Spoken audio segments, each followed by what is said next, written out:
Bienvenue chers amis téléspectateurs de Bulombe.com dans votre nouvelle tranche d'infos qui s'appelle PCLA News. Au sommaire, Primo, Denis Mukwege, le réparateur de femmes primé du trophée Sakharov à Strasbourg. Secondo, le retour de Kuluna inquiète la population de Tchango. Tertio, la mort tragique de Christophe de Margerie, le PDG de la grande entreprise pétrolière privée française Total. Quarto, l'interpellation de Kofi Olomide fait jaser. Quinto, l'occultisme de retour dans le mars de Congolais. Bonjour, chers amis téléspectateurs. Denis Mukwege, humaniste congénital, vient une fois de plus de vivre ses effets couronnés de succès. C'est mardi 21 octobre 2014 à Strasbourg. Le Parlement européen a décerné le trophée Sakharov pour le droit de l'homme au gynécologue congolais. Et âgé de 59 ans, soigne dans la clinique des Padi les femmes victimes de viols et de violences sexuelles dans le conflit armé de l'Est de la République démocratique du Congo.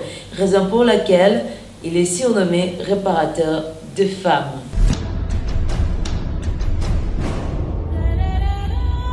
La population de la Tchango est exposée à une forme de criminalité à grande échelle organisée par des personnes armées non identifiées. Ces inciviques, appelés communément Kuluna, instaurent leur règne dans certains quartiers du district et imposent la terreur. Ils agressent hommes, femmes, jeunes, vieux, sans se soucier des préjudices causés à leurs victimes, ni des poursuites qui pourraient être lancées contre eux.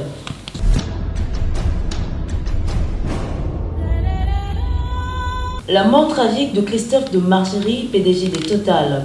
Le président et directeur général de l'entreprise pétrolière privée française Total est mort dans un accident de crash de son jet privé à 23 h de la nuit du lundi au mardi 21 octobre à l'aéroport du nord de Moscou.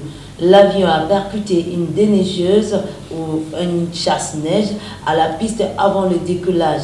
À Moscou, il revenait, il avait rencontré le premier ministre russe Dmitry Medvedev. L'appareil transportait 4 personnes à son bord, dont 2 pilotes, un hôtesse de l'air et Christophe de Margerie. Le capitaine de Total est mort à l'âge de 63 ans. Mes condoléances à toute la communauté française.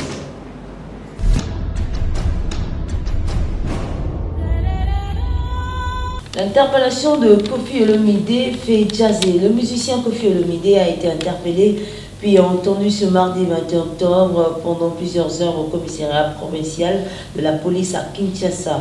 Le commissaire provincial de la police générale Kanyama, intervenant sur de médias locaux, avait reproché aux musiciens le fait de se faire appeler vieux Ebola et d'avoir affiché sans autorisation de l'autorité urbaine ce surnom dans les banderoles, sur de banderoles annonçant une prochaine production, notamment un concert qui devra livrer le 2 novembre. Kofi Olomide s'est surnommé ainsi alors que la maladie crée la désolation en RDC et dans le monde.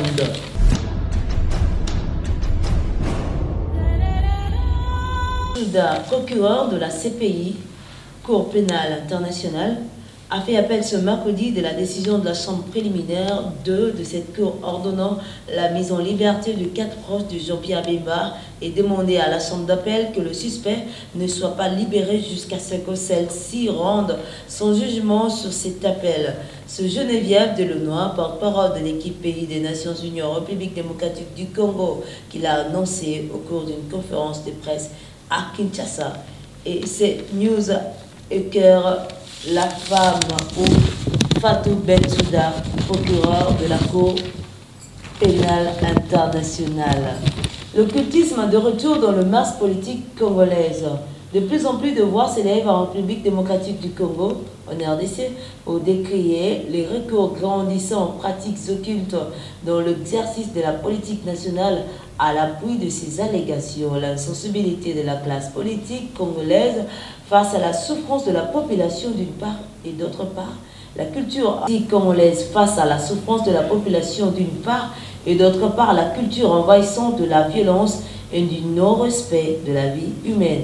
En fait, la plupart des Congolais qui participent à l'éclosion extraordinaire ces derniers temps de la foi chrétienne ne s'expliquent pas comment Un pays dont les acteurs politiques ne jurent que par Dieu sera réduit à un tel point de misère et de pauvreté.